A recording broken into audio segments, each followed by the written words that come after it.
Bismillahirrahmanirrahim. Assalamualaikum warahmatullahi wabarakatuh.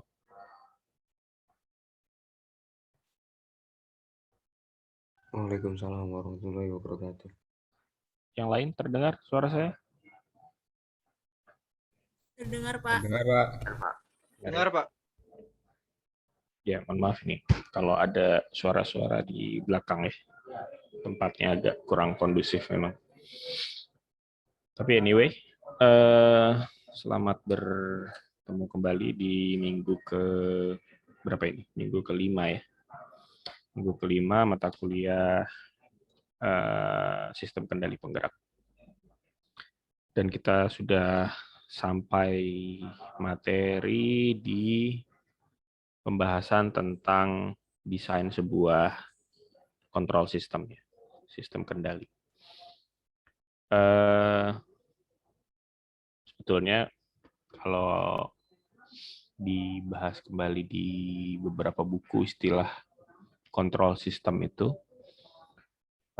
atau control engineering itu di bahasa Indonesia tuh ada dua aliran. Satu itu yang menerjemahkannya dengan pengaturan. Artinya kontrol itu didefinisikan atau diterjemahkan di bahasa Indonesia dengan terjemahan pengaturan. Satunya diterjemahkan dengan pengendalian. Tidak ada yang berbeda secara prinsip, hanya penamaan saja. Jadi kalau Anda dengar istilah ini disebut sebagai pengaturan, pengendalian itu pada hakikatnya menyebut hal yang sama. Dan kalau di 4 minggu pertama yang kita bahas adalah soal sistem, artinya sistem ketika dia bertindak secara alamiah. Secara alamiah itu dengan perilakunya tanpa ada intervensi dari luar. Nah, yang Anda pelajari di minggu ini adalah ketika sistem itu sudah mulai mendapatkan intervensi. Contoh kalau misalkan di sistem-sistem rumah tangga misalnya, kulkas, ya, kulkas itu kan punya kompresor, punya sistem pendingin ya, yang dia bisa mengatur seberapa dingin. Kalau dia bertindak secara alamiahnya ya, nanti dia akan pada sampai keadaan steady state di mana kompresor itu tetap bekerja terus-menerus, artinya kita biarkan dia mengikuti pola alamiahnya. Kalau Anda punya sistem helikopter misalnya, Anda punya helikopter, Anda tidak kontrol ketinggian, maka ketika propeller berputar, maka dia akan naik, seterusnya sampai dia sudah tidak mampu naik lagi. Dia mencapai titik keseimbangan karena dia mencapai kondisi kesetimbangan alamiah. Nah, tugas sebuah sistem pengendalian adalah mengubah itu ya. Bagaimana sebuah sistem yang tadinya secara alamiah punya perilaku alamiahnya ya, yang sudah kita bahas, ada first order, second order, dan higher order, dia memungkinkan untuk kita manipulasi itu, kita manipulasi karakter itu, kita akalin. Tadinya dia responnya pelan, naiknya pelan. Maka dengan kontrol sistem kita percepat karena kita bisa tipu ya, kita bisa bohongin tuh sistem. Tadinya dia pikir dia mau ke sini, dia mau ke level segini. Ternyata sebetulnya aslinya dia pengennya ke level segini. Jadi kita ubah set pointnya sedemikian rupa sehingga sistem itu bisa bekerja dengan performa yang melebihi kondisi alamiah. Nah, itu perannya kontrol sistem. Ada macam-macam skemanya kontrol sistem ya, yang Anda baca di chapter yang ada di buku itu pun hanya sebagian kecil ya, tapi itu mengcover basic ya, konsep-konsep yang basic yang masih tetap relevan dan dipakai sampai saat ini, terutama di sistem-sistem yang memerlukan kekokohan ya, memerlukan kehandalan yang tinggi. Seperti oil and gas itu, kalau Anda masuk ke plan oil and gas, kilang minyak, ya, pengeboran minyak, ya, pengendalian yang ada di sana itu jarang yang menggunakan pengendalian yang terlalu canggih-canggih. Cenderung yang sederhana, tapi bisa dijamin kehandalannya dalam waktu lama, ya, karena level safety-nya sangat tinggi. Oke, tapi untuk lebih lanjutnya saya ingin mengundang salah satu kelompok ini. Saya sempat lihat beberapa, ya. Saya ingin undang salah satu kelompok untuk presentasi karena menurut saya mungkin ini cara penceritaannya sudah mulai mencoba diceritakan dengan bahasanya sendiri. Kelompoknya Kolis Vandra ada? Iya ada, Pak. Ada, ya. Ya, silakan dipersiapkan, ya, presentasinya. Untuk yang lain seperti biasa, silakan tolong di-on kameranya.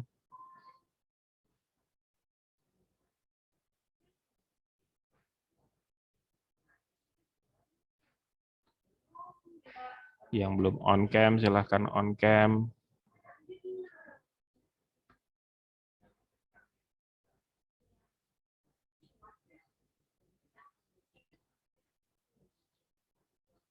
Kalau di minggu-minggu yang terdahulu, saya selalu sebut itu adalah minggu-minggu yang memberikan dasar yang sangat penting, ya, untuk dikuasai, karena kalau tanpa penguasaan itu maka nggak bisa move on ke chapter berikutnya, ya, karena dasar-dasar alat yang dipakai ada di situ.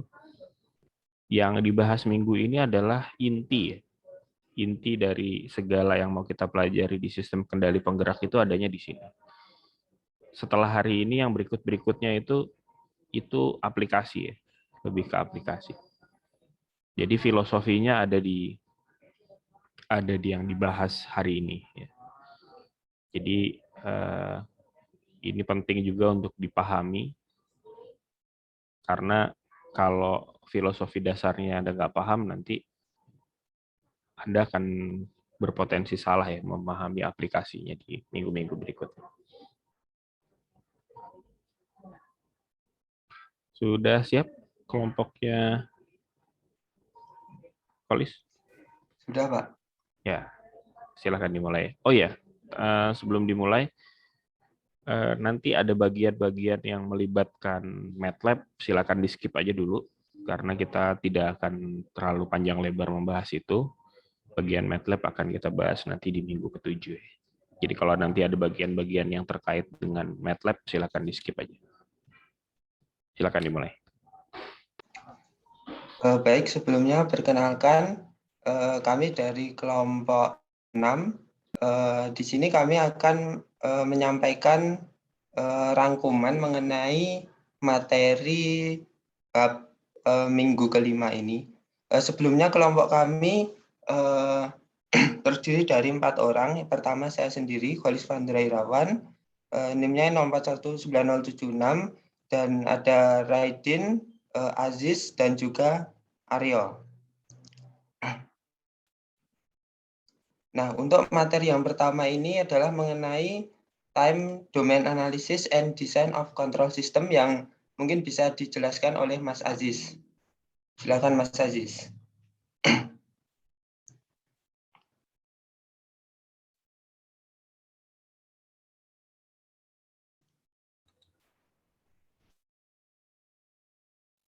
Suara saya terdengar ya, Pak? Ya, terdengar. Silakan. Jadi pada pendahuluan kali ini kita akan menyajikan informasi mengenai kontrol sistem atau plants. Ini adalah bagian dari satu set bagian mesin yang memiliki fungsi yang memiliki tujuan untuk melakukan suatu operasi tertentu. Lalu dalam bab ini bahas mengenai peralatan apa saja yang dikendalikan oleh plants. Itu disturbance. Disturbance itu merupakan suatu sinyal yang cenderung cenderung mempengaruhi peran suatu sistem secara merugikan. Jika gangguan atau disturbance dibangkitkan dalam sistem disebut dengan gangguan internal. Tetapi dibangkitkan dari luar sistem disebut dengan gangguan eksternal. Kontrol. Feedback kontrol ini mengacu terhadap operasi yang mengalami gangguan, cenderung akan menggunakan referensi berdasarkan perbedaan antara output sistem dan input sistem. Feedback control system ini adalah suatu sistem yang didapatkan dengan membayar output dan nilai input sebagai suatu sistem kontrol. Contohnya adalah sistem pengatur.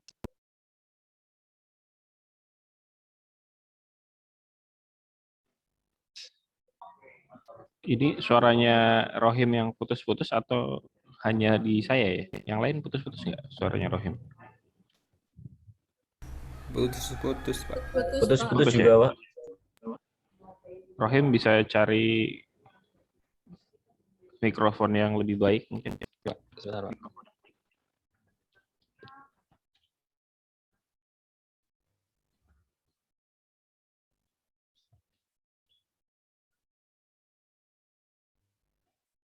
Apa sudah jelas ya, Pak? Ya jelas. Ya tapi tadi jelas tapi agak kadang nyangkut-nyangkut. Tapi silakan coba lagi. Oke. Next list.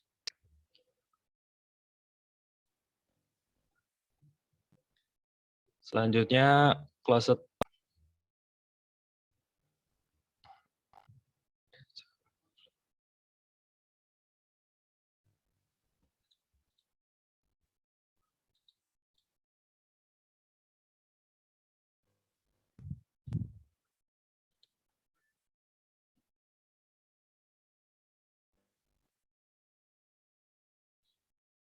Selanjutnya ada blok diagram simplifikasinya. Suatu sistem dapat terdiri dari beberapa untuk menunjukkan fungsi yang dilakukan oleh masing-masing komponen. Diagram blok sering digunakan desain sistem kontrol. Bagian ini pertama-tama mendefinisikan fungsi transfer loop terbuka, transfer feed forward, dan fungsi transfer loop tertutup. Kemudian penjelasan blok dibahas menggunakan aturan umum untuk mengurangi diagram blok. Akhirnya, ini digunakan untuk memperoleh fungsi transfer atau representasi state space dari sistem yang paralel dan umpan balik disajikan. Apakah suara saya masih putus-putus ya, Pak? Kadang-kadang masih nyangkut-nyangkut.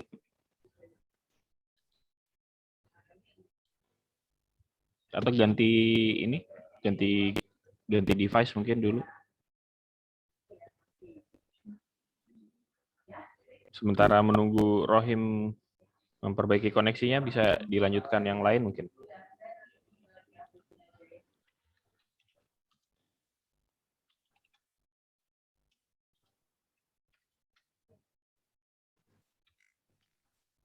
Baik, akan saya lanjutkan terlebih dahulu.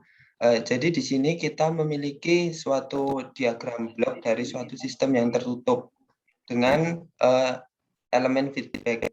Nah, open loop transfer function ini dan feed forward transfer function. Nah, di gambar 10.1 ini adalah diagram bloknya tadi. Di sini rasio sinyal umpan balik atau BS dan dengan sinyal kesalahan penggerak atau ES ini disebut sebagai fungsi transfer loop terbuka. Dan di sini kita bisa menyatakannya dengan BS per ES sama dengan GS dikali HS.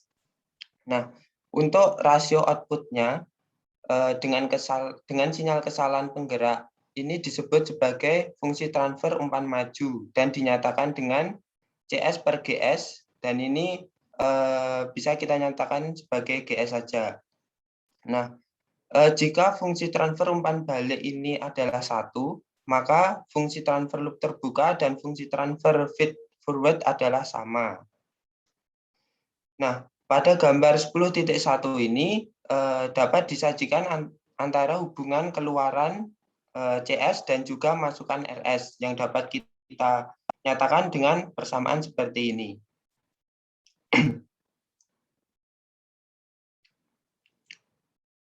Nah, selanjutnya kita bisa menghilangkan persamaan ES-nya ini dari persamaan di atas tadi, sehingga menjadi CS sama dengan GS kali RS dikurangi HS dikali dengan CS.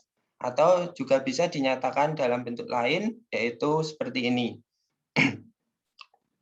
Nah, fungsi alih yang menghubungkan CS ke RS ini disebut fungsi alih loop tertutup.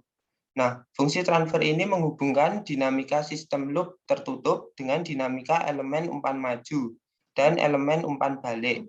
Dan ini dapat dirumuskan dengan persamaan ini. CS sama dengan GS per 1 plus GS dikali HS dikali RS. Nah, respon output dari sistem loop yang tertutup ini dapat diberikan secara jelas tergantung pada kedua fungsi alih loop tertutup dan sifat masukannya.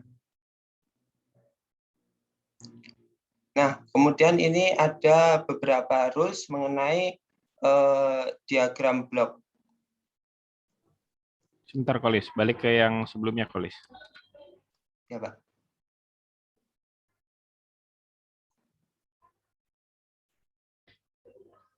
Ini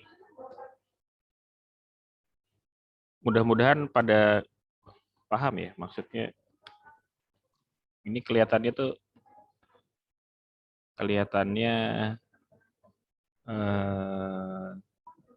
sederhana ya. Tapi kalau nggak paham filosofinya nanti bisa lupa ya, ini rawan lupa. Tapi kalau Anda paham, nggak perlu dihafal, karena pasti akan ingat. Ini ya adalah bentuk dari sebuah diagram blok yang bentuknya kira-kira seperti ini.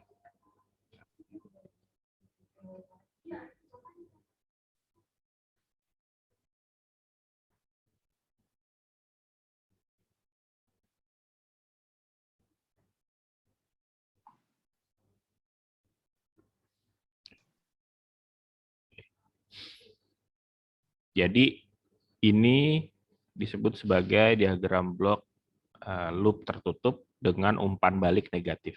Loop tertutup artinya dia ada satu bagian yang berputar gitu ya, berputar. Ini satu loopnya tertutup ya, dengan umpan balik negatif. Umpan balik itu maksudnya apa? Dia ada bagian panah yang kembali ke sisi belakang ya.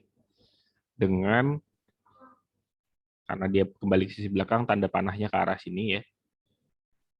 Dengan tanda summing point yang negatif ya.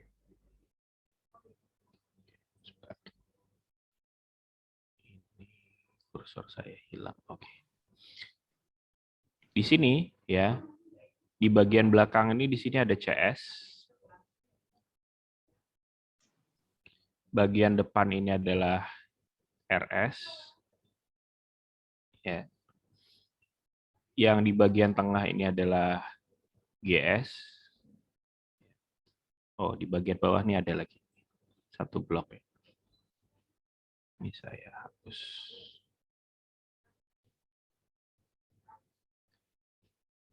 Jadi ini adalah representasi dari sebuah diagram blok yang menunjukkan satu buah siklus sistem kendali.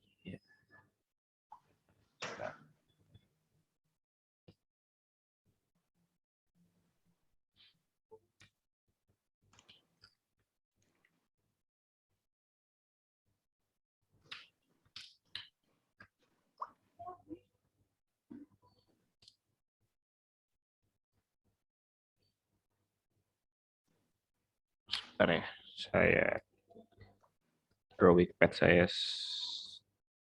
sedang lambat sekali.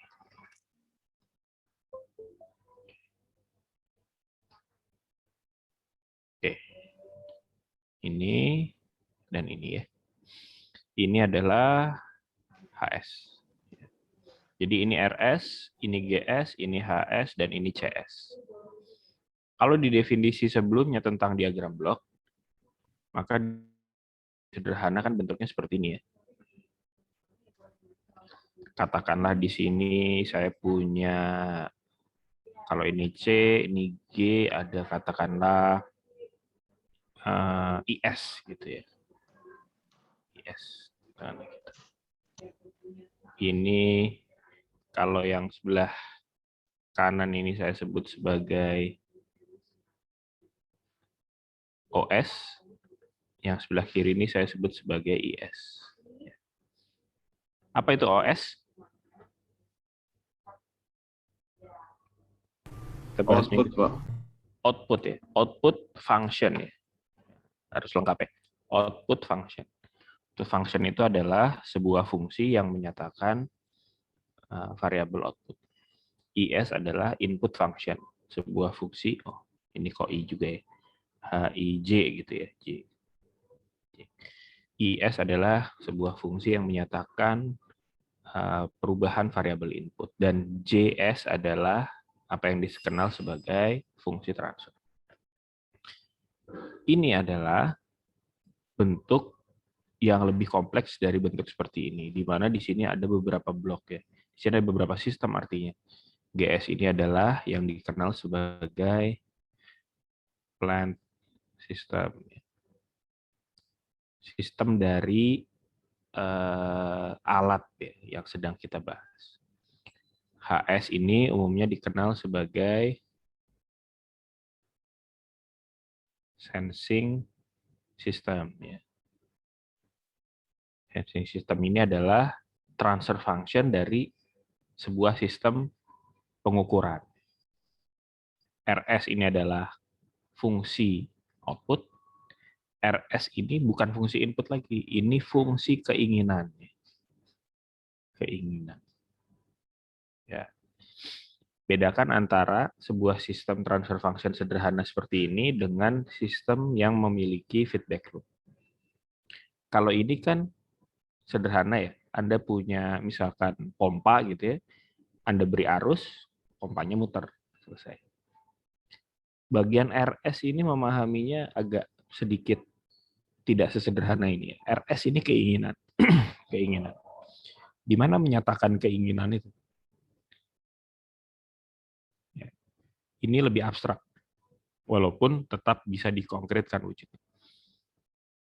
Saya sering ambil contoh misalkan gini. Kalau Anda ada dua orang ya, melihat tangki, ya. Melihat tangki itu sering ada ilustrasi di buku-buku. Ada sebuah tangki, ya. Satu teman itu tugasnya di bawah, buka tutup valve ya. Di sini ada yang tugasnya di bawah, melihat ini, buka tutup valve. Satu orang ada di atas, melihat level ketinggian tangki. Yang di bawah nggak akan bisa lihat tangkinya sudah penuh atau belum. Sementara yang di atas hanya bisa lihat, tapi nggak bisa mengoperasikan keran yang membuka tutup. Maka gimana caranya supaya ini bisa terisi tapi nggak kepenuhan, atau jangan sampai dia kehabisan. Maka harus ada komunikasi nih antara dua individu ini. Satu, si orang ini ya, punya keinginan. Saya pengen levelnya tuh kira-kira di sini, ya. Levelnya kira-kira di situ. Maka ketika levelnya ada di bawah, levelnya kira-kira masih ada di sini, dia akan teriak ke temennya yang ada di sini, buka gitu ya. Dia akan buka, ngisi gitu ya. Ngisi sampai dia kira-kira menyentuh ini, nanti dia akan bilang tutup, tutup. Bagian yang melihat ya, melihat seberapa penuh ini adalah sensing system. Kenapa disebut sistem? Karena dia punya sifat dinamis juga. Namanya alat ukur ya. Di semester yang lalu Anda pasti sudah belajar tuh. Pengukuran teknik ya. namanya alat ukur itu punya sifat dinamis juga. Nggak ada tuh alat ukur yang begitu pas, dia langsung tanpa ada proses mengirim data kan. Pasti ada proses yang ngirim data. Seberapa cepat ya.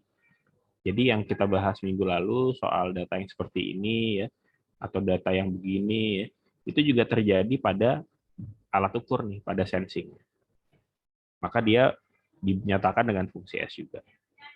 Ketika dia ngasih tahu ya, dia proses dia melihat ini ya, dia ngasih tahu, maka memberitahunya adalah karena dia tahu nih ada selisih antara kenyataan sama keinginannya. Jadi adanya dia di posisi ini itu adalah RS. Naik turunnya posisi ini itu adalah CS. Ketika dia ada selisih antara CS dengan RS, ya, maka dia akan bekerja. Di sini sebenarnya ada blok kecil ya. Saya tulis di sini CS controller. Bagian CS ini nanti akan memerintahkan si keran untuk ditutup. Ditutupnya keran tuh ada di dalam plan sini. Keran tertutup, maka air berhenti. Keran dibuka, maka air terisi. Seberapa cepat air terisi ketika keran dibuka itu adalah perilaku GS. Kan nggak ada ya namanya keran tadinya segini, tiba-tiba keran dibuka langsung segini kan nggak ada ya. Dia pasti perlu waktu. Perlu waktu misi. Nah, itu adalah perilaku dari plan. Nah, sekarang dalam konteks diagram blok, keseluruhan ini dinyatakan dengan persamaan ini. Di mana? Bahwa CS ya, itu adalah sama dengan GS dikali sesuatu yang ada di belakang sini. Apa yang ada di belakang sini? Yang ada di belakang sini itu adalah RS dikurangi HS dikali CS. Sekali lagi, CS ya, itu adalah GS dikali apa yang ada di belakangnya. Yang ada di belakangnya adalah RS dikurangi HS dikali CS. Ya, persis sama dengan ini. Ini kemudian, kalau mau disederhanakan ya, maka yang sebelah sini adalah CS sama dengan GS RS ya, dikurang GS HS CS gitu ya. Maka ketika disederhanakan dia akan jadi seperti ini. Ya. Oke. Nah, ini adalah bentuk yang lebih sederhana dari ini. Anda ingat CS ini adalah variabel output, RS ini adalah variabel keinginan yang bisa kita definisikan sebagai input sekarang. Jadi saya bisa gambar begini. Sekarang ini GS dibagi 1 plus GS HS. Outputnya adalah CS, inputnya adalah RS. Ini adalah yang disebut sebagai penyederhanaan diagram blok. Penyederhanaan. Karena kalau sistemnya seperti ini kan rumit kelihatannya. Nah, karena ini semua fungsi, ini fungsi, ini fungsi, ini fungsi. Ya. Semua fungsi ini bisa kita kombinasi menjadi satu fungsi yang baru, yang menjadi representasi keseluruhannya. Nah, bagaimana penyederhanaannya yang dibahas di slide setelah ini. Jadi ini bukan sekedar huruf-huruf ya, ini masing-masing ini punya makna. Ingat RS ini adalah, supaya mudah mengingatnya ya, reference. Referensi itu referensi atau ya keinginan ya. Tadi saya ilustrasikan dengan seperti ini. Sekarang misalkan perintahnya adalah saya pengennya levelnya segini ya. Segini itu berapa? Katakanlah 70 cm ya, level. Tiba-tiba keinginannya berubah. Hari yang lain, saya mau 50 cm aja gitu. Referensi itu kan keinginan yang diterjemahkan menjadi sebuah hal yang konkret ya. Jadi keinginan nggak bisa hanya ada di kepala ya. Keinginan harus dibuat menjadi sesuatu yang lebih konkret. Ya, silakan dilanjutkan, Kolis.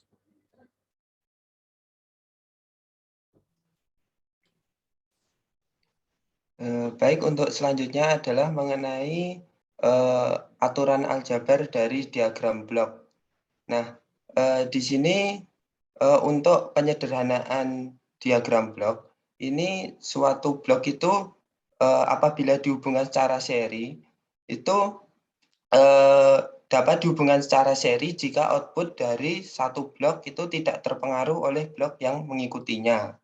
Nah, jika ada efek pembebanan antar komponen, komponen ini harus digabungkan menjadi satu blok. Nah, untuk diagram blok yang rumit dan melibatkan banyak loop umpan balik, ini sebenarnya dapat disederhanakan dengan melakukan penataan ulang langkah demi langkah. Nah, untuk aturan-aturan dalam penyederhanaannya itu ada di dalam tabel 10.1 di sebelah kiri ini.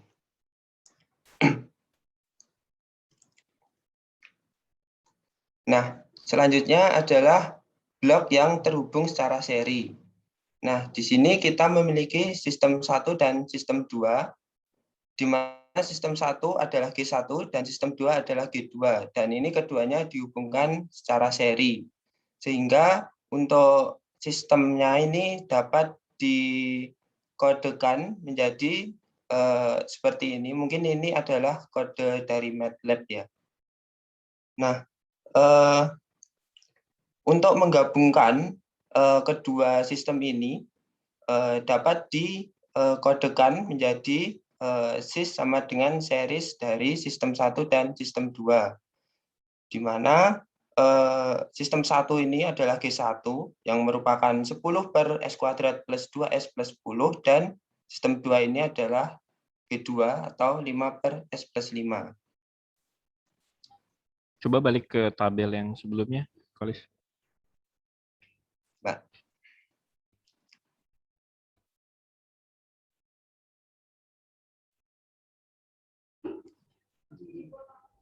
Oke, gini aja supaya mudah ya.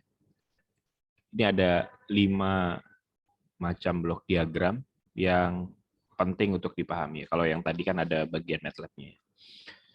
Sekarang kalau Anda ketemu sebuah blok diagram punya tanda seperti ini disebut sebagai summing point.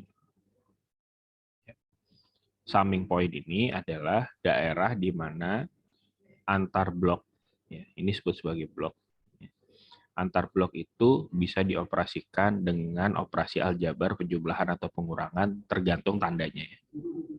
Jadi kalau masuk di sini, dia artinya yang sebelah sini positif, yang sebelah sini negatif, artinya yang dari sini diberi tanda negatif. Gitu.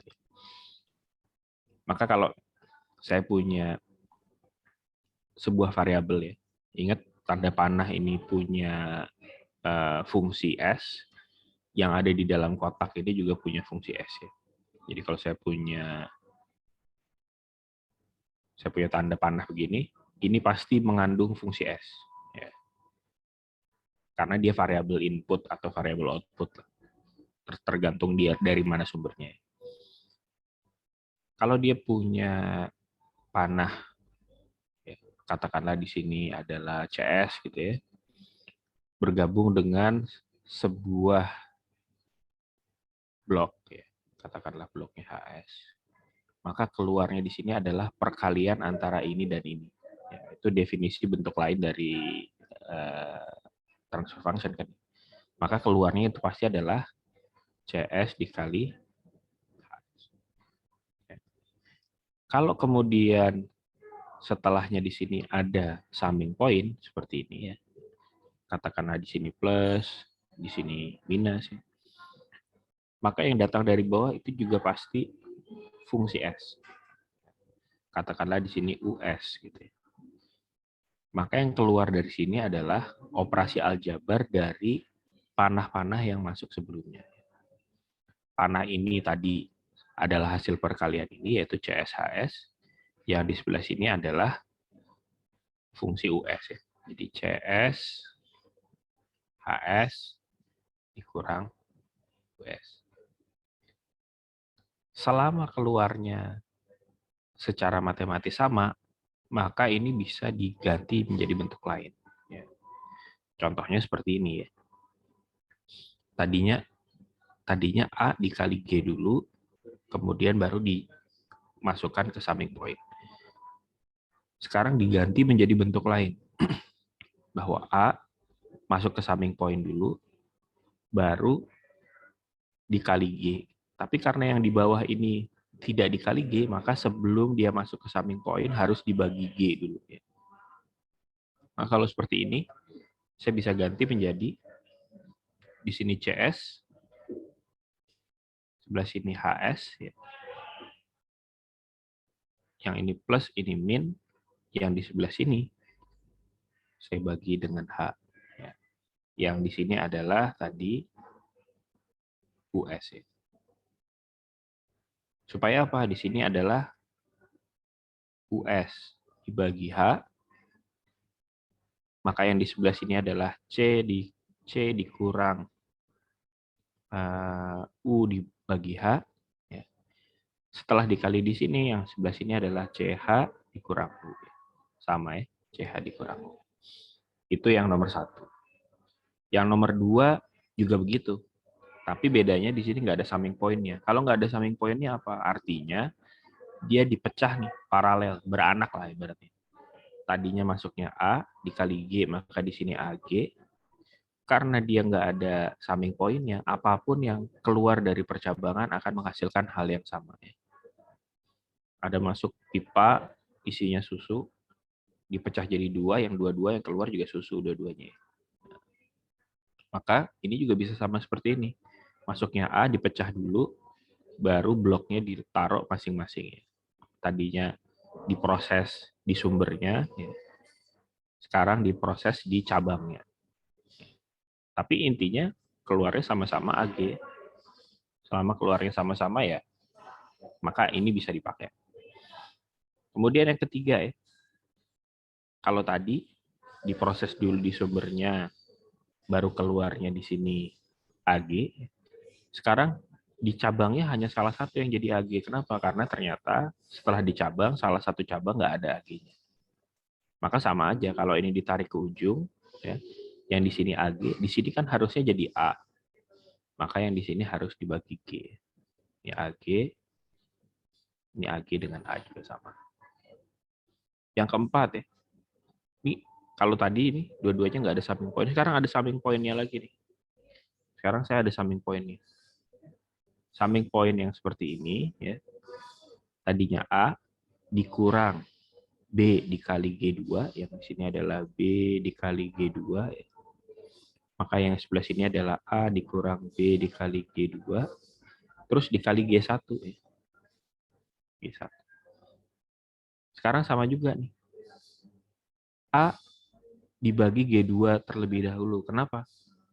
Karena sebelum ketemu G1, ya, sebelum ketemu G1 nih, sebelah sini, dia nggak boleh dikalikan G2 si A-nya. A-nya saja. B-nya boleh. Maka di sini sebelum dia ketemu G2 yang sudah dipindah ke atas, dia sudah dipersiapkan dulu nih, dibagi G2 dulu supaya nanti kalau ketemu G2, G2-nya hilang untuk A. Ya. Tapi B tetap dapat G2 ya. B tetap dapat G2. Maka di titik ini atau ini yang tadi kita bahas ya sebelumnya. Ini adalah yang disebut sebagai closed loop negative feedback ya. Ini yang akan paling sering kepake nih. Karena ini menjadi kunci. Tapi yang lain-lain juga penting untuk dipahami. Jadi ini nggak usah dihafal, tapi Anda pahami cara-cara ya. Kalau misalkan saya geser ke sini, maka konsekuensinya yang ada di sini harus pecah 2. Kalau ini saya geser ke kanan, berarti yang di bawah harus saya bagi dengan G. Itu prinsip-prinsip penyederhanaan diagram blok untuk menyederhanakan diagram blok yang kompleks. Nanti Anda akan ketemu nih diagram blok yang seperti ini, nanti di sini ada tanda seperti ini, ada summing point-nya, ada seperti ini, kemudian ini kembali ke sini, dan seterusnya ya.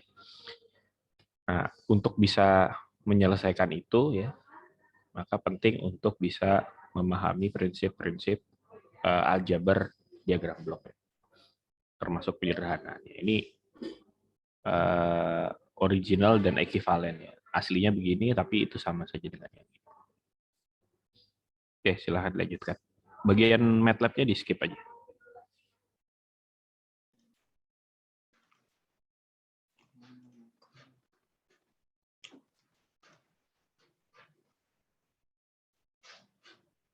Nah, mungkin ini untuk diagram blok yang disusun secara paralel. Nah, di sini ini merupakan pengkodean dari MATLAB. Nah, di sini kita memiliki fungsi G1 dan G2 dan untuk sistem A ini sistemnya itu G1 ditambah G2 dan untuk yang B ini adalah G1 dikurangi G2. Di mana pengkodeannya seperti ini.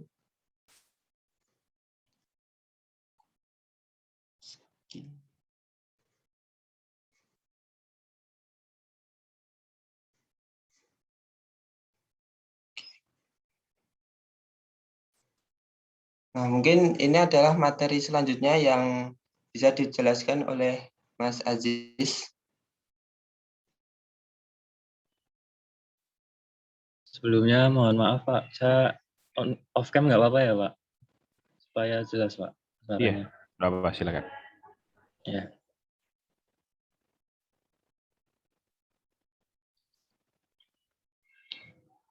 Baik, materi 10.3 ini kita mulai dari penjelasan singkatnya terlebih dahulu. Jadi automatic controller itu merupakan instrumen yang secara terus-menerus mengukur nilai kuantitas atau kondisi variabel dan kemudian secara otomatis bekerja pada peralatan yang dikendalikan untuk memperbaiki setiap penyimpangan dari nilai preset yang diinginkan.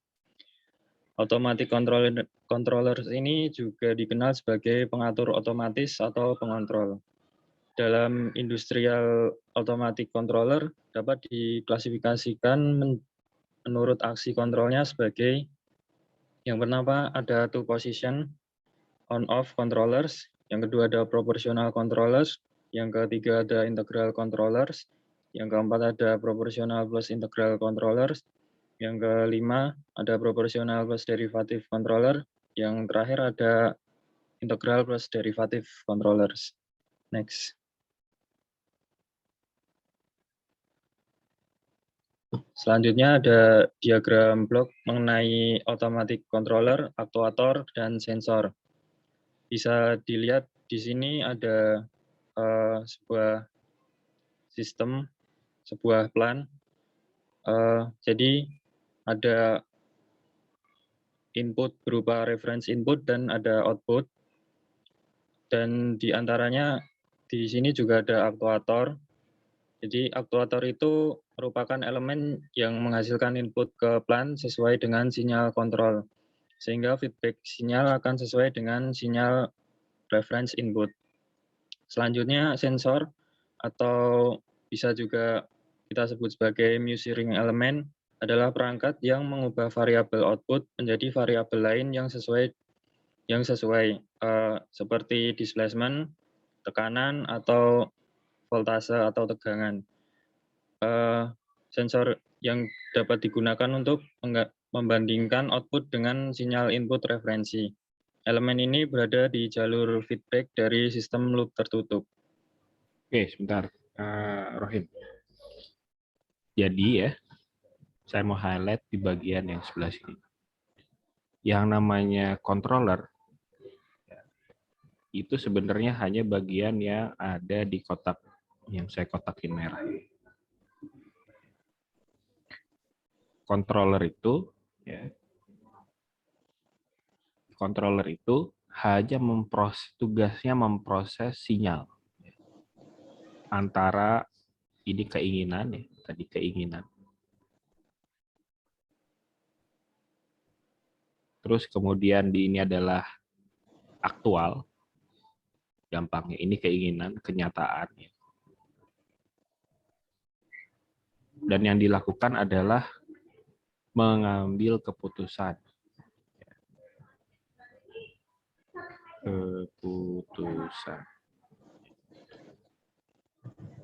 Dia hanya ngambil keputusan aja nih.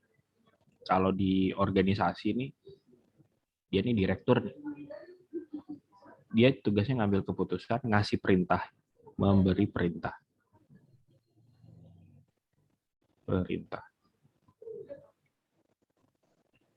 Yang menjalankan adalah aktuator. Jadi controller ini ya, melihat inginnya begini, kok kenyataannya gini, maka saya ambil putusan dan saya beri perintah. Dia tidak menjalankan sendiri. Ya. Kenapa? Karena itu tugasnya aktuator. Ya. Namanya controller itu tugasnya hanya sampai memberi perintah.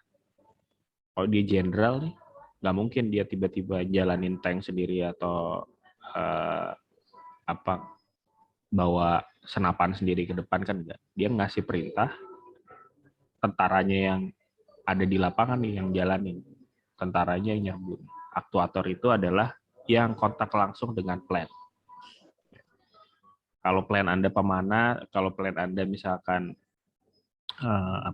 boiler, ini yang tugasnya nyuruh boilernya on off gitu ya, nyuruh boilernya atau menggerakkan valve-nya boiler on off. Nah, ini bagian aktuator itu adalah biasanya yang kita kenal sebagai penggerak. Jadi sistem kendali penggerak itu adalah sebetulnya mengcover dua bagian ini nih. Bagian kita ambil keputusan dan memerintahkan aktuator untuk bergerak. Kalau Anda misalkan punya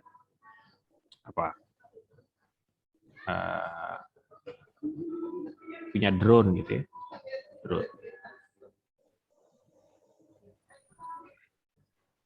drone ini satu sistem yang ada closed loop-nya juga.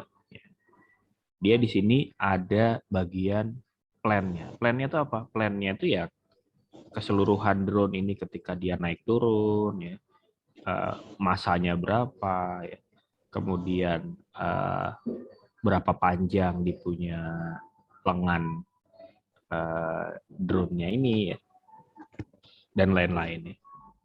Bentuk si bilahnya, ya. Kemudian sensornya apa? Sensornya itu adalah sensor yang membaca apakah dia yawing, apakah dia rolling, apakah dia pitching, ya, berapa ketinggiannya dia, itu sensor. Kontrolernya di dalam sini ada controller nih. Biasanya dia punya mikroprosesor ya, mikroprosesor yang mendeteksi membaca semua pergerakan itu dan membandingkan dengan set point. Siapa yang ngasih set point? Biasanya pilotnya ya. Nah, pilot dari bawah itu ngasih set point nih. Nah, ini ada orangnya di bawah nih ngasih set point. Saya terbang dong ke atas gitu. Neken di remote-nya di sini neken tombol suruh dia naik. Inginnya begitu. Kenyataannya dia naik atau tidak. Itu tugasnya si controller yang ada di dalam sini. Kalau dia belum naik, ya, maka dia ambil keputusan. Oh, belum naik nih ternyata. Maka saya putuskan ngasih perintah. Kepada siapa? Kepada keempat propeller yang ada di sini. Propeller ini disebut sebagai aktuator. Sebetulnya bukan propeller ya, motor. Kepada motor listrik. Di sini ada motor listrik. Motornya disuruh berputar. Ketika motornya berputar, motornya terhubung dengan bilahnya di sini ya. Maka bilah itu adalah bagian dari plan, panjangnya span dari lengannya ini juga bagian dari plan gitu ya. Tapi bagian aktuatornya siapa? Motor listriknya. Karena nggak mungkin aktuator tiba-tiba menggerakkan bilah. Atau motor listrik ngambil keputusan. Nggak, motor listrik tidak punya kemampuan itu. Motor listrik tugasnya hanya muter. Dia nggak bisa mikir. Dapat perintah muter ya muter. Nanti dia nanya nih, muter ya, muter. Berapa cepat bos gitu muternya? 1000 rpm. Oke, dia muter aja 1000 rpm. Dia nggak tahu nih si motor listrik ini buta dan tuli, ya. Dia nggak tahu apakah si drone-nya itu naik atau turun atau ke kiri atau ke kanan. Tugasnya dia pokoknya disuruh perintah muter-muter. Di sini ada 4, ya. Satu berapa RPM, satu disuruh muter berapa RPM, arahnya clockwise atau counter clockwise, itu dia hanya menjalankan perintah. Yang memberi keputusan, mempertimbangkan, saya hitung nih sebaiknya motor yang satu nih 1000 RPM, motor yang kedua nih 2000 RPM, itu adalah controller. Tapi sekali lagi, controller tuh nggak bisa menggerakkan plan secara langsung. Dia perlu alat lain, namanya aktuator atau penggerak. Nah, penggerak ini dalam industri ada macam-macam. Ada penggerak listrik, ada penggerak yang basisnya adalah angin, ya, atau pneumatik, ada hidrolik, ya, kalau yang disebut sebagai penggerak, ya, dan lain-lain, ya. Ada yang penggerak basisnya adalah penggerak uap, ya, macam-macam jenis penggerak. Jadi bagian yang ini yang perlu dipahami. Bagian ini abstrak nih. Kenapa? Karena ini adalah input keinginannya biasanya manusia, ya. Manusia ini maunya macam-macam. Manusia maunya macam-macam. Maka bagian yang sebelah sini, ini keinginan dari kita, nih. Baik itu dikontrol lewat remote control atau kita suruh dia otomatis, tapi kan yang ngeset kita nih. Kita suruh dia gerak ke sini, ke sini, ke sini, ke sini. Nanti dia akan jalan sendiri nih. Cuman kita udah rekam aja reference inputnya. Dan dia nanti ngebaca nih. Si aktuatornya akan membaca apakah kenyataan hidup sesuai dengan keinginan. Nah, kalau misalkan dia, maka ya sudah, dia nggak ngambil keputusan. Tapi kalau belum, maka dia harus ngambil keputusan dan ngasih perintah.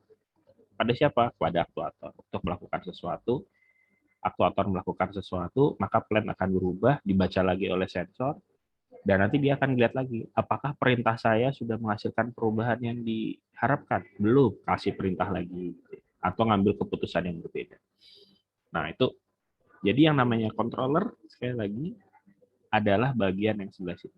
Controller ini sama sekali tidak kontak langsung dengan plan. Jadi jangan salah menyebut bahwa nanti ini digerakkan oleh controller. Yang menggerakkan itu sebetulnya aktuator atas perintah controller.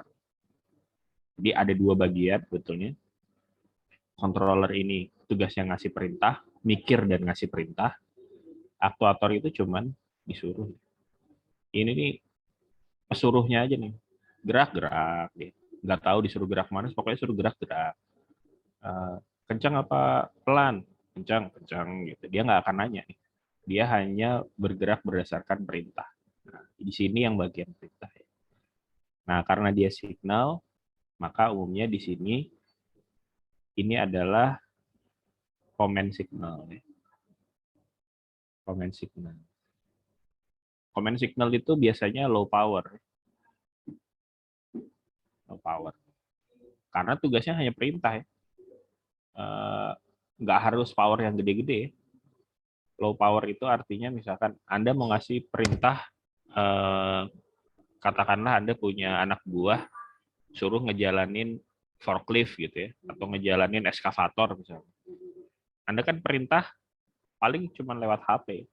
HP berapa watt sih dayanya?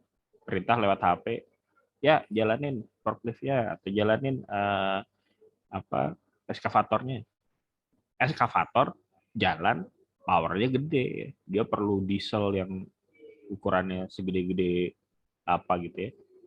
Nah, ini powernya besar, ya. Maka yang sebelah sini disebut sebagai actuating signal. Ya. Ini adalah command signal, ini adalah actuating signal. Actuating signal ini high power, ya. High power. Itu sebabnya namanya controller itu biasanya chipnya kecil-kecil, ya. Chipnya kecil-kecil, mikroprosesor, ya. Pakai apa? Arduino, Raspberry Pi, itu kecil-kecil aja biasanya. Pakai baterai bisa. Tapi bagian aktuatornya, nah ini harus power besar ini. Mungkin bagian aktuatornya harus gerak pakai power 3 phase dan lain-lain. Tapi Tapi yang ini kecil aja bisa. Anda pakai PLC aja bisa itu. Hanya 12 volt bisa. Tapi bagian aktuatornya powernya besar. Saya pengen highlight itu aja supaya nanti nggak terjadi misunderstanding di belakang. Silakan lanjut terakhir.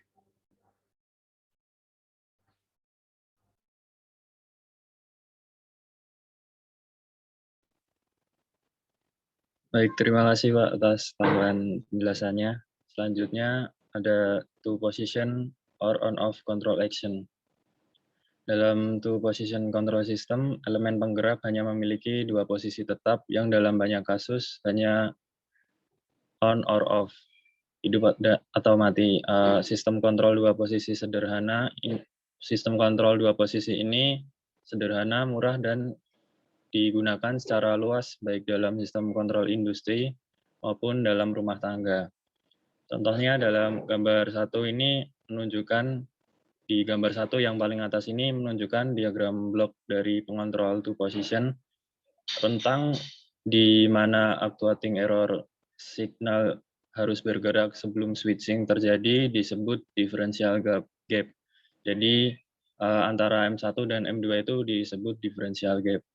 Selanjutnya ada gambar 2 di bawah gambar 1, itu menunjukkan diagram block two position control system, namun dengan celah diferensial yang menyebabkan keluaran pengontrol MT mempertahankan nilainya sampai actuating error signal bergerak sedikit melampaui nilai 0.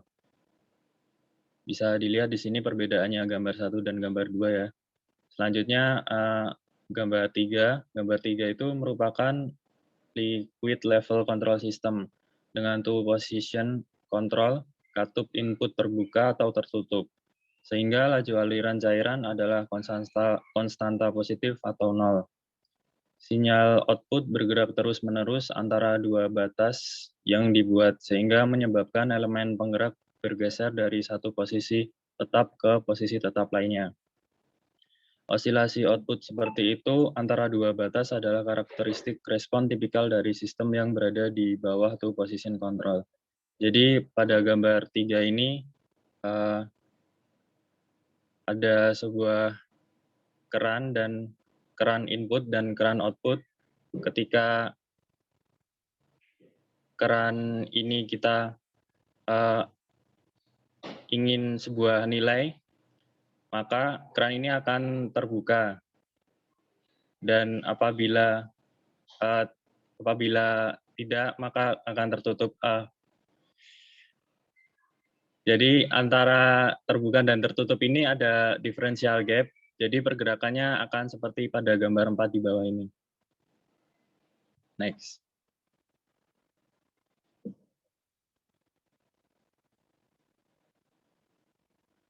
Selanjutnya ada electronic PID controller.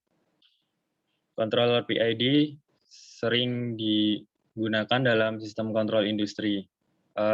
Berikut merupakan fungsi transfer GS dari pengontrol PID. Ini ada sebuah fungsi GS dari pengontrol PID. Bagaimana kita mendapatkan persamaan ini ada di buku Ogata di bab 10.3 tepatnya. Tapi di sini saya hanya menuliskan persamaan akhirnya saja ya.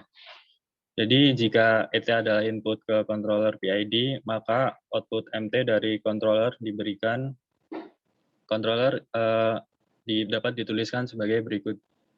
Bisa dilihat persamaannya seperti ini. Di bawah ini selanjutnya konstanta KP, TI, dan TD merupakan parameter pengontrol. Persamaan sebelumnya juga dapat ditulis sebagai GS sama dengan KP plus KI per S plus KDS. Sama seperti persamaan yang di atas, hanya diuraikan saja. Di mana KP itu adalah proporsional gain, KT itu adalah KP per TI, KP itu atau integral gain, selanjutnya KD itu adalah KP dikali TD atau derivative gain. Next.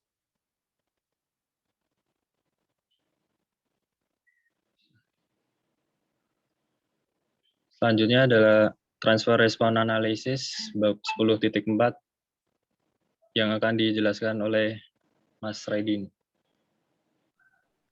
transient response analysis. Yang pertama yaitu ada proportional control of first order system. Diasumsikan controller pada liquid level system di gambar di bawah ini merupakan proporsional. Inputnya diberikan sebesar X bar. Saat T0 terjadi perubahan input menjadi X bar plus X, dan diasumsikan bahwa X, Y, A, dan Q0 cukup kecil, yang berarti bahwa sistem dapat didekati dengan model matematika linear. Persamaan liquid system dapat dibandingkan menjadi D, dH per dt plus H sama dengan R. Untuk fungsi transfer antara HS dan GIS dirumuskan menjadi seperti gambar. Diasumsikan KV kontrol K2 merupakan konstan yang mendekati kondisi operasi steady state, mana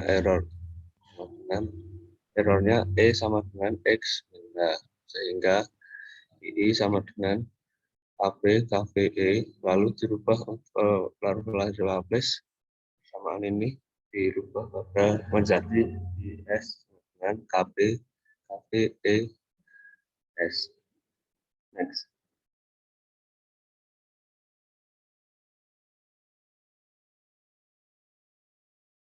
Diagram blok dari sistem jadi seperti pada gambar.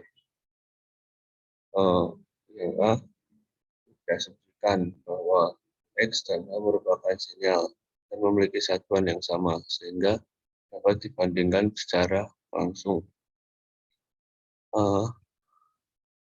Jika tidak, kita harus memasukkan fungsi transfer KB pada jalur umpan balik yang di bawah. Yang B, mana K itu sama dengan KV. Setelah itu, diselidiki respon terhadap perubahan input referensi.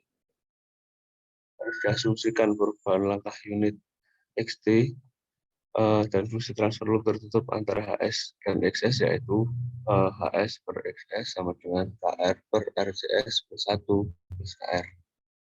Next.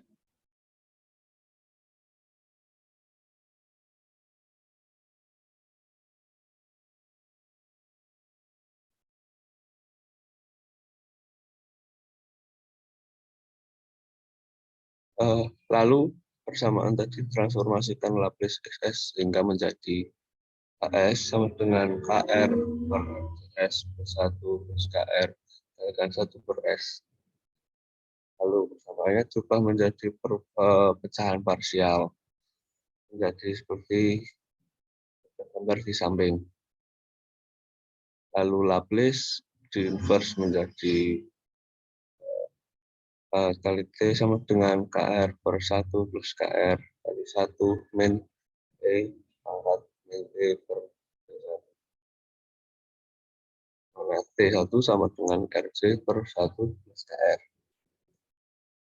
Hari ini ketika T mendekati tak hingga nilai HT mendekati KR per 1 plus KR X infinity sama dengan 1.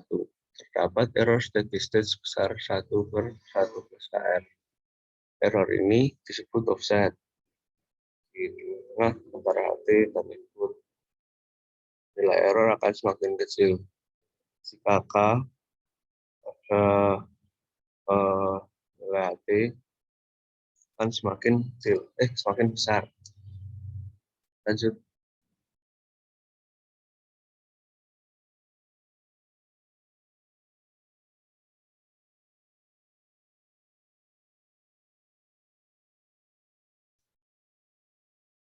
Untuk menghilangkan offset dengan menggunakan kontrol integral, sinyal output controller adalah area di bawah kurva sinyal error penggerak. Sinyal error MT dapat memiliki nilai bukan 0 apabila sinyal error penggerak ET adalah 0.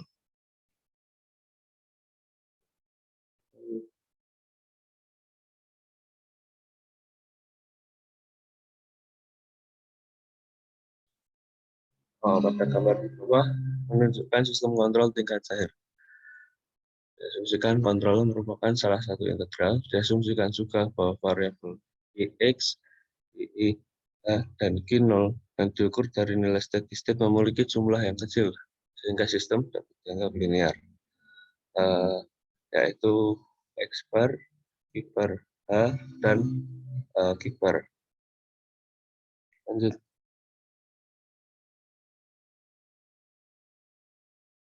Di transfer loop tertutup antara HS dan XS ditunjukkan pada gambar di bawah. Karena sistem stabil, error steady state DSS untuk respon unit step diperoleh dengan teorema nilai akhir.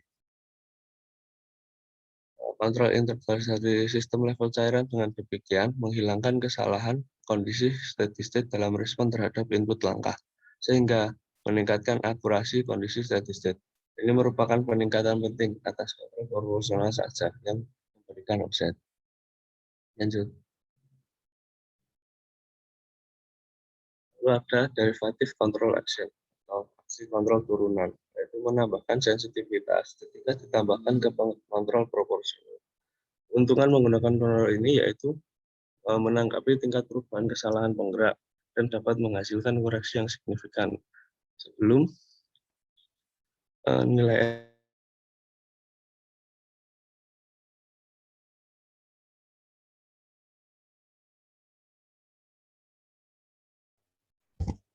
Ini suaranya Raidin putus-putus apa cuma di saya ini?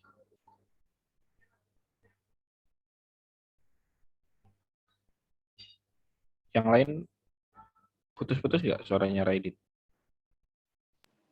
Putus, Pak. Putus ya? Halo, Raidin.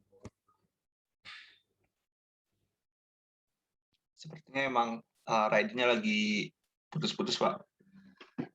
Oh. Oke, ada temennya Raidin yang lain?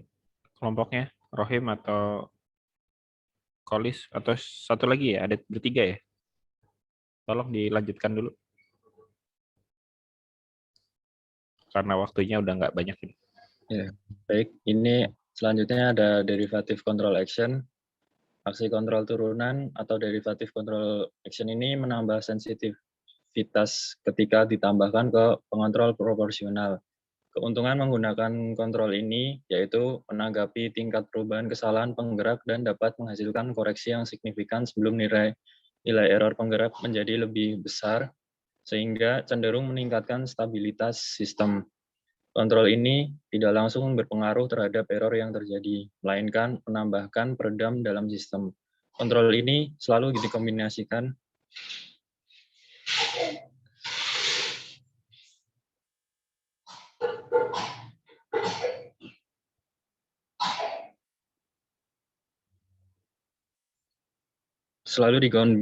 dengan aksi kontrol proporsional atau aksi kontrol proporsional ditambah integral.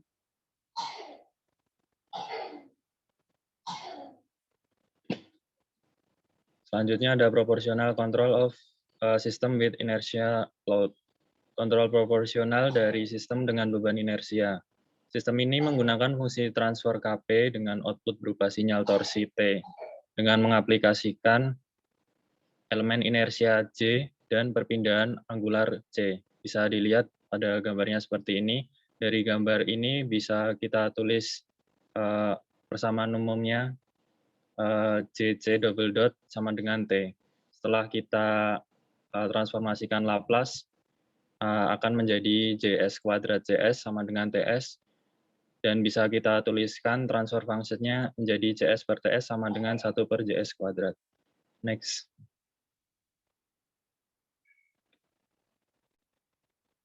Selanjutnya ada proportional plus derivative control system with inertia load. Sama seperti tadi, kontrol proporsional ditambah turunan dari sistem dengan beban inersia. Jadi kita memodifikasi controller proporsional ke controller proporsional ditambah turunan di mana fungsi transfer Kp 1 plus TDS. Torsinya yaitu Kp E plus TDE. Di mana E merupakan sinyal error penggerak. Kontrol ini pada dasarnya antisipatif. Mengukur kecepatan kesalahan sesaat dan memprediksi overshoot yang besar sebelumnya untuk menghasilkan counter action sebelum terjadi overshoot yang lebih besar. fungsi transfer pada loop tertutup bisa dilihat pada gambar di bawah ini. Selanjutnya, tindakan kontrol derivatif memperkenalkan efek redaman, sebuah tipikal kurva respon CI ke input langkah. Karena ada redaman, maka grafiknya bisa dilihat seperti ini, di bawah ini, yang B, gambar B. Next.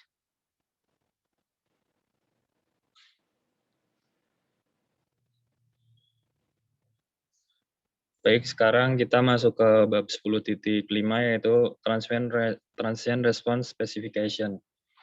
Jadi respon transient dari sistem kontrol sering menunjukkan osilasi teredam sebelum mencapai keadaan steady state atau tune-up. Dalam menentukan karakteristik respon transient dari sistem kontrol ke unit step input bisa dilihat adalah sebagai berikut. Yang pertama itu ada delay time. Itu merupakan waktu yang dibutuhkan respon untuk mencapai setengah dari nilai akhir. Delay time ini dinotasikan sebagai TD, bisa dilihat pada gambar ini. TD itu setengahnya ya, bisa dilihat ini ya. Jadi di atas 0,5 ini kan ada TD. Nah, itu nilai dari delay time-nya. Selanjutnya ada rise time, adalah waktu yang diperlukan respon untuk naik dari 10% menjadi 90%, atau 5% menjadi 95%, atau 0% mencapai 100% dari nilai akhirnya. Bisa dilihat di sini ada TR itu rise time. Selanjutnya ada peak time, merupakan waktu yang diperlukan untuk respon mencapai puncak pertama overshoot. Bisa dilihat di sini overshoot-nya itu adalah MP, sedangkan waktu yang dibutuhkannya itu adalah TP atau peak time. Selanjutnya ada maksimum overshoot yaitu MP di sini. Next.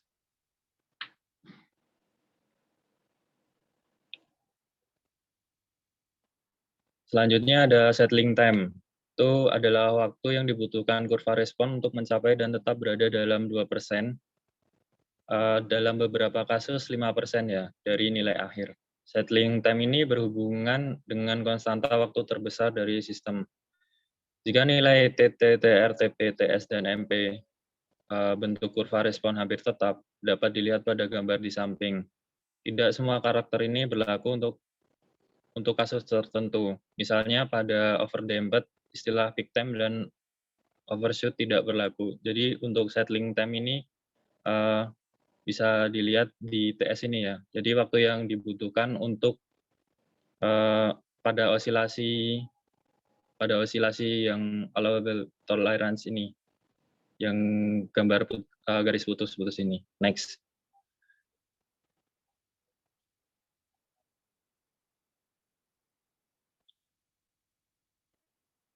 Selanjutnya ada transient response specification, masih sama 10.5 yaitu position control system, dalam hal ini sistem servo yang ditunjukkan pada gambar di samping. Terdiri dari proportional control dan load element. Load element ini terdiri dari elemen inersia dan gesekan viskos.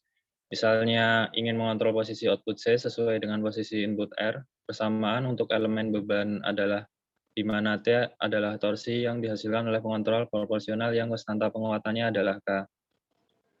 Jadi dapat dituliskan dari sistem gambar yang kanan ini menjadi JC double dot plus BC dot sama dengan T.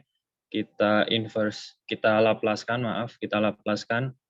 dengan keadaan awalnya adalah 0, maka kita dapatkan persamaan JS kuadrat CS plus BSCS itu sama dengan TS.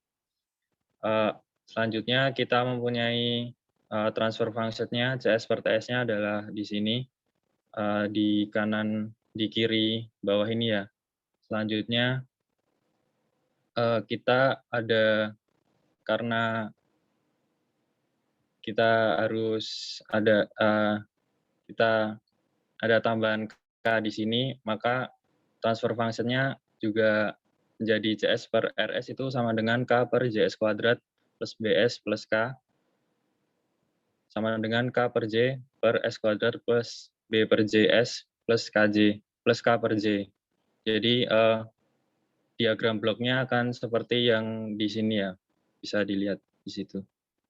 Kalau kita lihat-lihat ini sama seperti diagram blok yang spring damped system ya.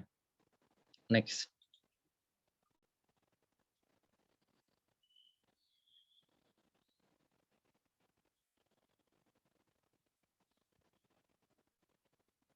Selanjutnya ada second order system dan transient response specification. Ada raise time, peak time, maximum overshoot, dan settling time. Jadi dari persamaan sebelumnya itu kita bisa tahu raise time, peak time, dan maximum overshoot, dan settling time-nya. Bisa dilihat di sini ada persamaannya. Persamaannya untuk mencari rest time ada di gambar ini dan peak time ada di gambar di sampingnya, sedangkan maksimum overshoot persamaannya bisa dilihat di gambar kiri bawah. Saya kira tidak perlu saya bacakan ya. Next.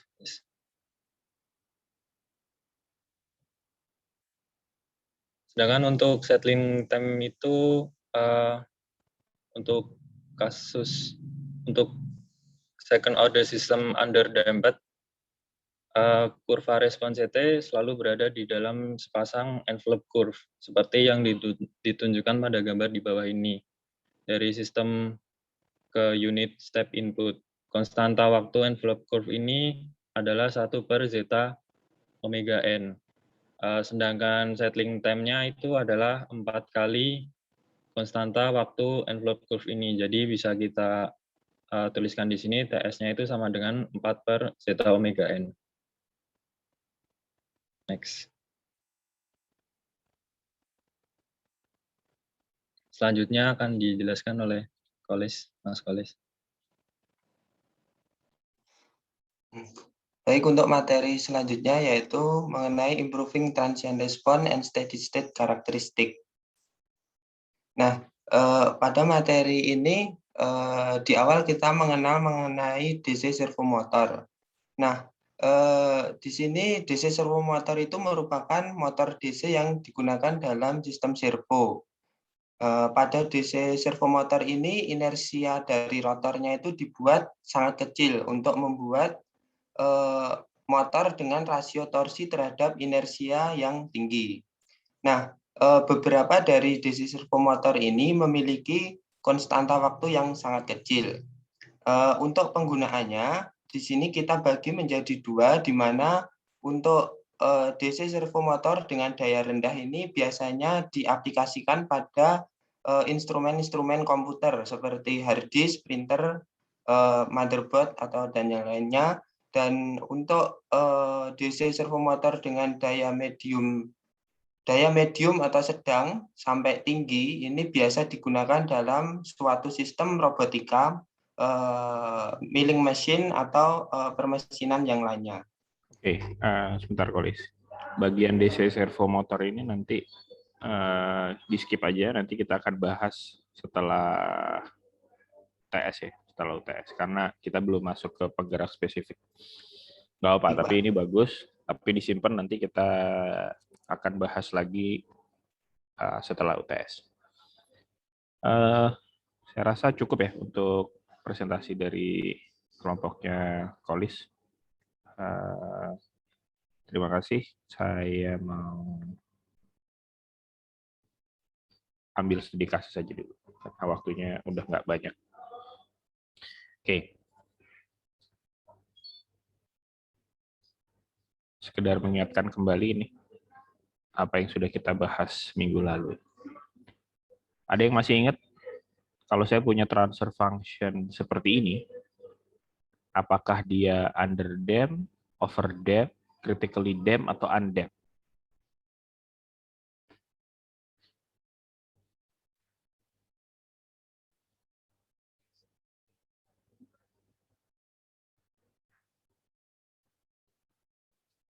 Kalau saya punya transfer function seperti ini, dia nih, under, atau over, atau critically, atau undamped.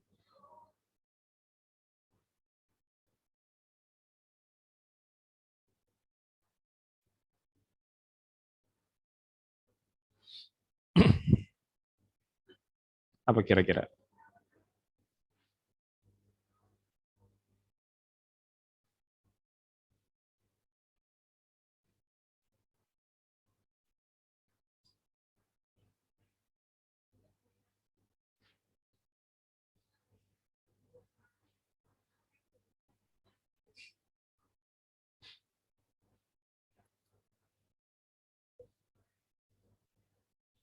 Andre? Under, over, atau undep? Under, Pak. Under. Apa yang Under. membuat kamu bilang under? Karena di bawah 1 Apanya? apa lagi? Kecil sekali suaranya, Andre. Saya sedikit lupa Pak apa itu. Sedikit lupa, oke. Cuman Ada yang ingat? cuman di bawah. Raidin, apa Raidin? Under, over, critically, atau undep? Saya lupa itunya Pak, tapi dilihatnya dari yang 1/(x², 3x+2 itu. Iya. Maksudnya tahu under. Nah, saya lupa Pak, tapi Lupa. kalau gini itu apa? Oke. Tapi saya ingat nyarinya dari mana. Yang lain? Faris Fardan?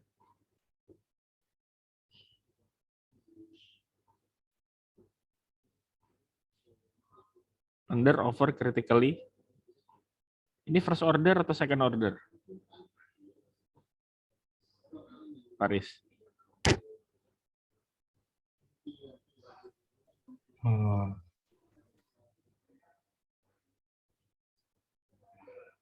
First bukan, Pak. First. Imadudin, Fakih. Iya, Pak. First order atau second order atau Second order, Pak. order? Under dem, over dem, critically dem, atau undem? Kalau itu saya juga masih belum paham, Pak, untuk membedakannya. Coba cek ya. Cek video saya minggu lalu. Saya tidak capek-capek menekankan pentingnya pemahaman ini. Dasar ya. Dasar sekali. Kalau itu Anda nggak paham, jauh-jauh nanti percuma nih kita jalan terlalu jauh. Cirinya under apa? Ya, silakan dia sudah marah. Untuk persoalan yang ditampilkan itu overdam, Pak. Overdam. Setanya, Pak. Setanya berapa? Lebih dari 1. Lebih dari 1. Karena yang bersamaan sama variabel S-nya itu 3, Pak. Oh, Terus oke. yang belakang sendiri itu akar 2, karena kan variabel ketiganya kan Oke. Underdam itu cirinya apa? Nilai zeta-nya kurang dari 1 ya. Lebih dari 0 dan kurang dari 1. Overdam zeta-nya lebih dari 1. Critically dam zeta-nya sama dengan 1. Undam zeta-nya sama dengan 0. Ciri lainnya, kalau ini bisa difaktorkan ya. Dan S1 dan S2-nya dua-duanya real ya. Maka ini adalah over. Tapi kalau S1 2-nya ini kompleks ya, ini under. Kalau S1 2-nya itu sama ya, itu adalah critically. Ya. Maka kalau ini cek aja. Kalau ini bisa difaktorkan ya. S plus 1, S plus 2. Oh, berarti S1 2-nya itu S1-nya sama dengan min 1, S2-nya sama dengan min 2. Oh, dua-duanya real, berarti ini over. Atau mau pakai cara, misalkan ya, yang minggu lalu kita bahas, S kuadrat, yang ini adalah 2 zeta omega NS plus omega N kuadrat. Oh, berarti ini omega N kuadrat. Omega N-nya berarti akar 2. Akar 2 dikali 2 dikali zeta harus sama dengan 3. Berarti 2 zeta akar 2 sama dengan 3. Berarti zetanya adalah 3/2 akar 2. Akar 2 ini 1,4 kali 2, 2,8. 3 dibagi 2,8. Oh, dia masih lebih dari 1. Berarti dia over. Ya. Ini adalah over. Coba cek video saya minggu lalu. Saya pakai angka yang persis sama. Oke. Sekarang. Kalau dia sudah diketahui over, ya, ini karakter aslinya ya, bawaan aslinya. Sekarang saya intervensi dengan menggunakan sistem kendali. Saya buat sistem kendali KP. KP itu tadi di presentasi adalah proporsional controller. Proportional controller itu ya konstanta aja. Dan ini tadi, kalau kita mau sederhanakan, ya, maka saya akan dapat CS per RS itu sama dengan ini dikali dengan ini, maka di sini adalah KP dibagi 2S kuadrat plus 3S plus 2 dibagi 1 plus KP per S kuadrat plus 3S plus 2. Oke. Kenapa begitu? Kalau ini dikalikan, ya, maka ini akan menjadi seperti ini.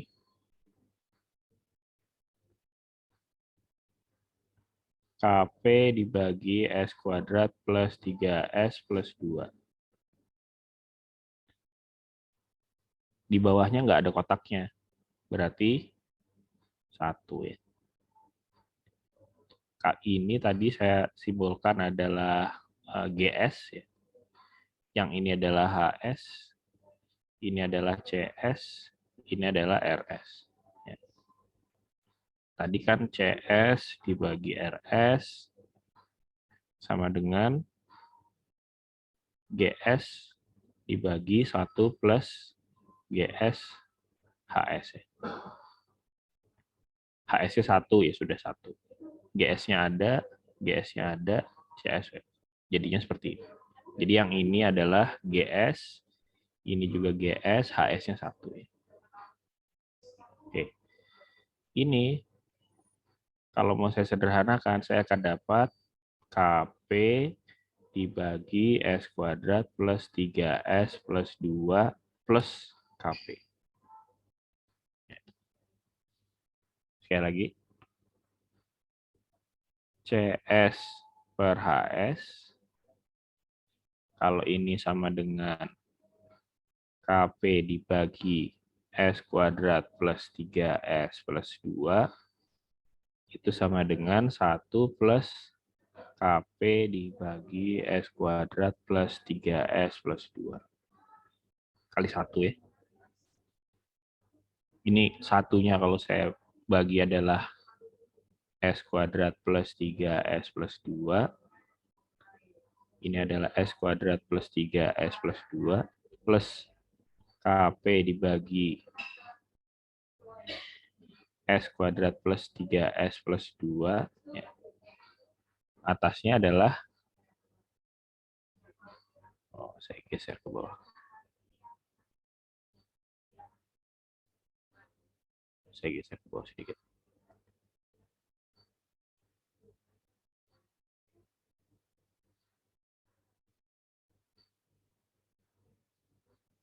Saya tulis ulang. Oke. Yang ini saya tulis ya, KP per S kuadrat plus 3S plus 2. Satunya saya tulis S kuadrat plus 3S plus 2 dibagi S kuadrat plus 3S plus 2 plus KP per S kuadrat plus 3S plus 2. Ini penyebut sama, saya coret, ya, maka ini menjadi KP dibagi S kuadrat plus 3S plus 2 plus KP. Ya. Ini ada S-nya kuadrat, ini ada S-nya, ini nggak ada S, berarti ini konstanta. Ya. Maka, ya, awalnya tadi, sistem yang cuman 1 per S kuadrat plus 3S plus 2, alaminya ya, sistem, setelah diberi controller, itu menjadi KP per S kuadrat plus 3S plus 2 plus KP. Ya. Bandingin ya. Ini sistem aslinya, kalau nggak ada controller. Kalau diberi controller jadi begini. Apa implikasinya? misal, tadi ini kita tahu karakternya overdamp. Misal saya beri KP-nya 2. Maka ini menjadi 2 dibagi S kuadrat plus 3S plus 2 tambah 2 plus 4.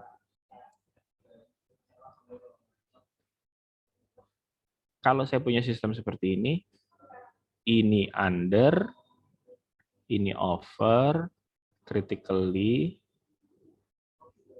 atau undamp.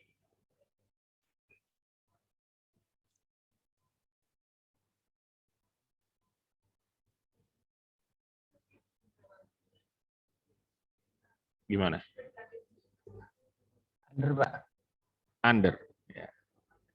Jadi, ya, penggunaan controller yang cuman KP, konstanta saja, itu berhasil merubah karakter sebuah sistem yang awalnya overdamp menjadi underdamp penggunaan KP. Jadi awalnya kalau sistem itu begini, ya, dia menjadi begini. Nah, itu contoh yang sederhana saja penggunaan KP. Gimana kalau misalkan controllernya adalah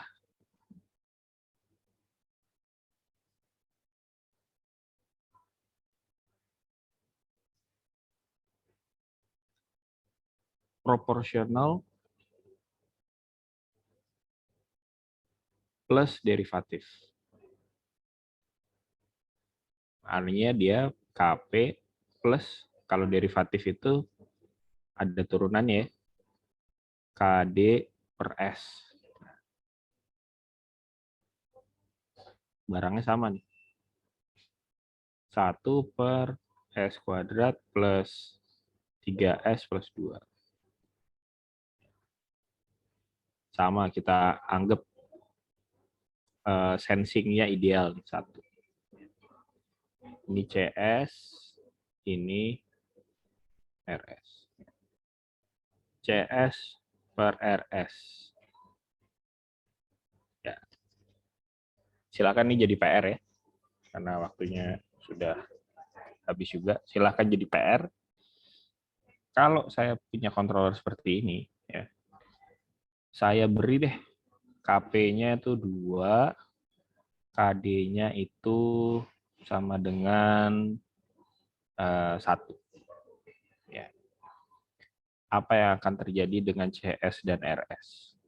Dan apakah dia menjadi over, under, critically, atau undamp? Ya, silahkan dicoba. Saya jadiin PR aja ya. Saya jadiin PR, nanti saya post link pengumpulannya via Google Classroom. Ada pertanyaan sampai sini sebelum saya akhiri?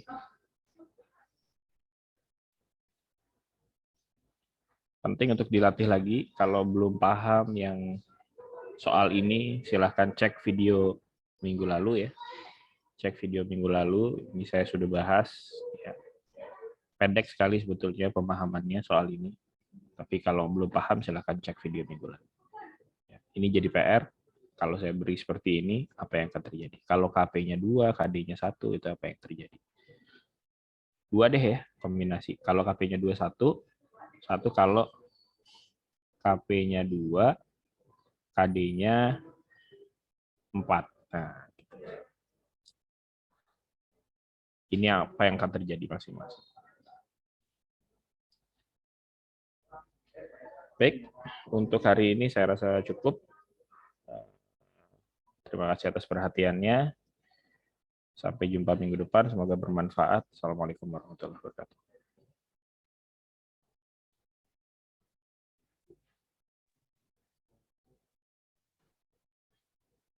Terima kasih, Pak.